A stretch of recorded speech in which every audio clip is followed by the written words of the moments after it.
ஆகிய தேவன் தாமே தம்முடைய நிறைவான வழி நடத்துதலின்படி நம்மை தம் கரத்தாலே என்னிடத்தில் அன்பு கூர்ந்து என் கற்பனைகளை கைக்கொள்ளுகிறவர்களுக்கோ 1000 தலைமுறை மட்டும் இரக்கம் செய்கிறவராயிருக்கிறேன்.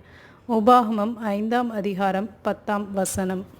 கேட்ட வசனத்திலே கூறப்பட்டபடி பரிசுத்த தேவன் தலைமுறை தலைமுறையாக யாருக்கு இரக்கத்தை குறைவில்லாமல் அருளுகிறேன் என்கிறார். ஒன்று, அவரிடம் அன்பு கூறும் மக்களுக்கு, அத்தோடே அவர் நியாய பிரமாணத்தை கை கொள்ளுவோர்க்கு.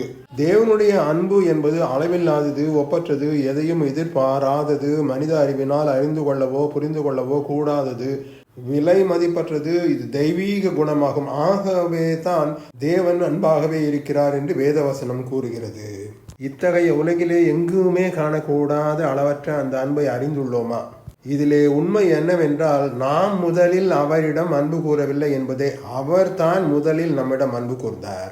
இத்தனை மேலான ஆண்டவரிடம் நாம் அன்பு கூறுகிறோமா என்று நம்மை நாமே சோதித்து பார்த்ததுண்டா?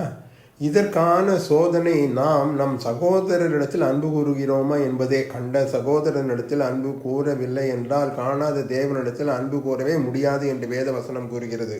இந்த அன்பின் முழு வெளிப்பாடாகத்தான் ஆண்டவராகிய இயேசு கிறிஸ்து தாமே இந்த உலகத்திலே வந்தார். நம் பாவங்களை தீர்த்து நம்மில் அன்பு கூர்ந்து தம்மையே பலியாக தர வந்தார். தேவனிடம் அன்பு கூறுகிறவன் அவர் தந்தரடின குமாரராகிய இயேசுவினிடத்திலும் அன்பு கூற வேண்டும்.